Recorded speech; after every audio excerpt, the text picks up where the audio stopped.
You look very handsome, my lord. Oh, yes, but you do look glorious. There's a girl walking down the aisle of the Great Sept of Baelor wearing her own biography, and she has never been told it's there. Every lord and lady she passes can read it. The guards along the wall can, Cersei can, and Sansa Stark, moving toward an altar she never chose, is carrying the story of her own capture stitched in gold thread, a single band circling her body, beginning at her lower back and ending at the nape of her neck with a lion pressed into her skin.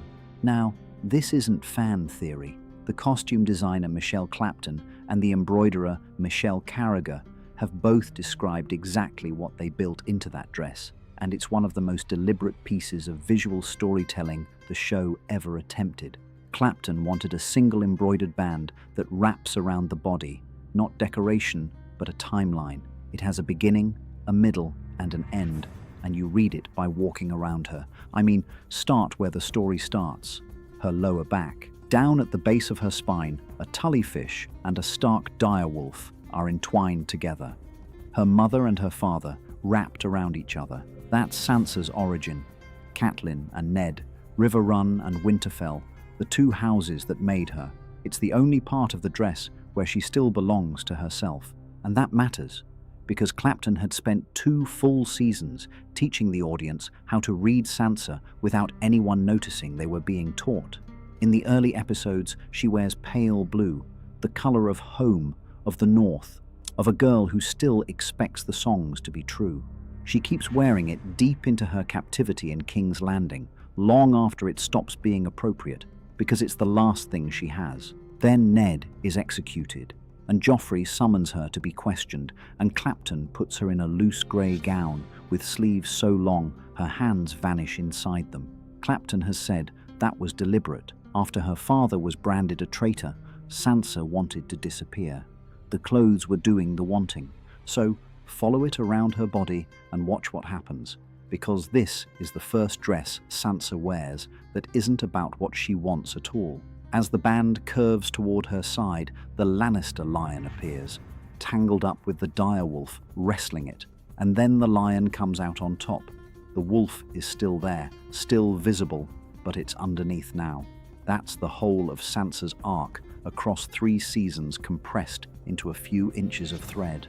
A girl who arrived in King's Landing dazzled by lions standing in this sept owned by them.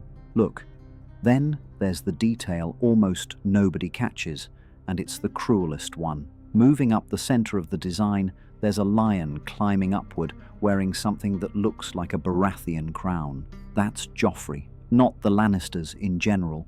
Joffrey specifically, the boy who is officially a Baratheon and secretly a Lannister, the boy who promised to marry her, then made her look at her father's head on a spike. He's not a background figure in this design. He's a distinct chapter, right? And then the band arrives at the back of her neck, and the story ends. A Lannister lion stamped onto her, not fighting anything anymore.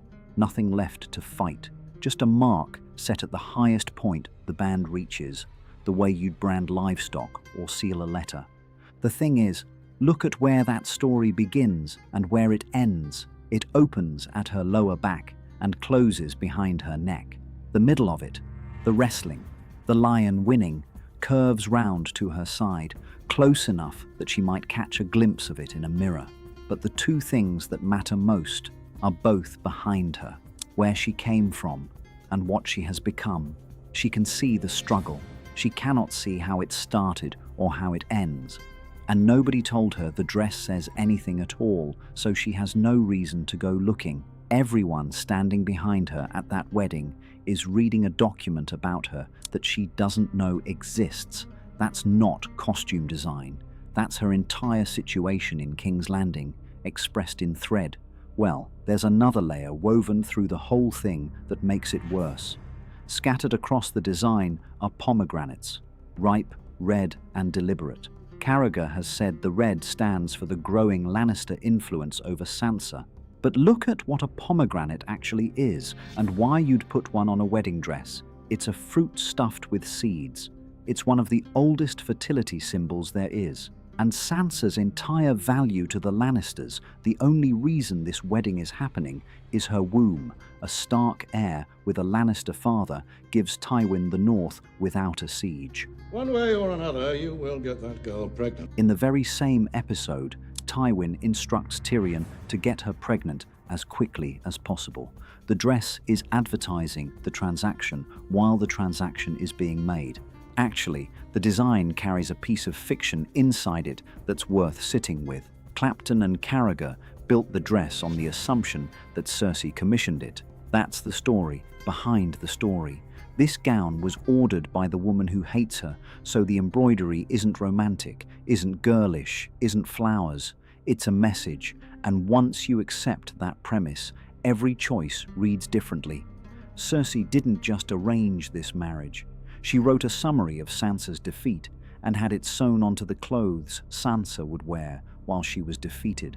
You see, the construction says the same thing as the embroidery. Clapton built the bodice to be restrictive on purpose, holding her rigid, forcing her posture into something formal and locked. Sansa doesn't move naturally in that dress.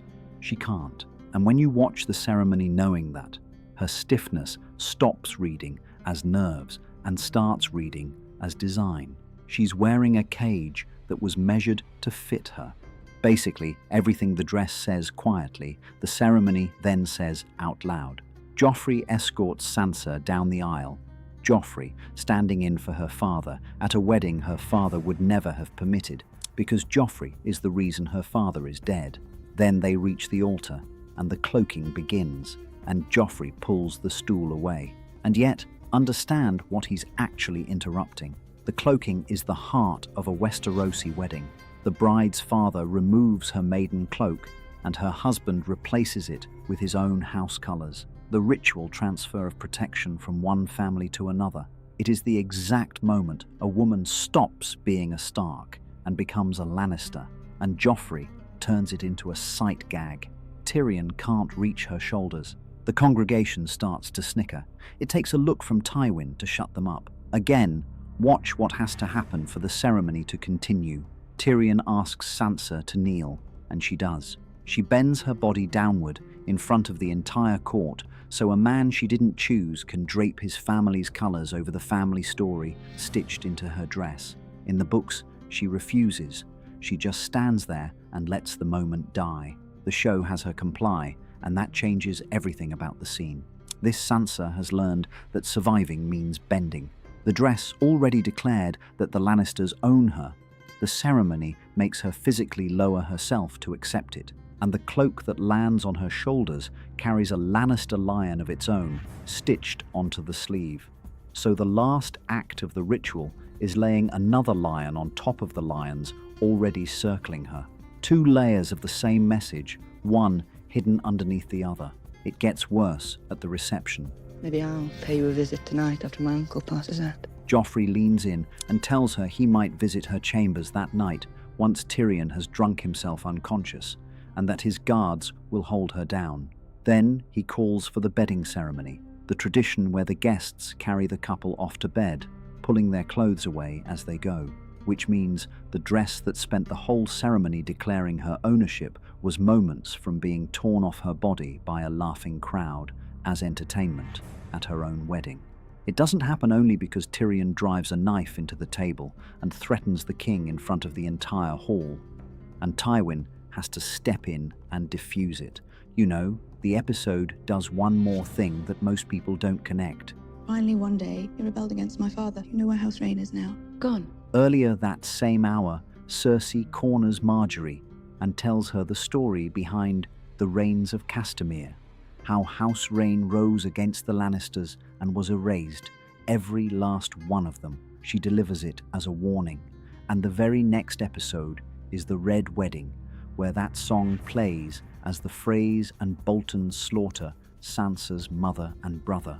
Cersei explains the Lannister method in one scene, Sansa gets married in the next, and then the method is demonstrated on her family. The dress said the lion had taken the wolf. One episode later, it had. Technically, this is the one costume that lays out her family history as a sequence, and then narrates its defeat. Every previous dress she wore carried stark blues and greys, Tully touches, small quiet signals of where she came from. Those were statements of belonging. This one gathers all of it into a single band and walks it, step by step, toward a lion. It's not a dress that references her past. It's a dress that closes it. And here's how I read what Sansa is doing underneath all of it. Watch her face through the ceremony, through Joffrey's escort, through the stool, through the snickering, through kneeling in front of the court. She holds it together. Whatever cracks through, she pulls back. That composure isn't shock, and it isn't stupidity.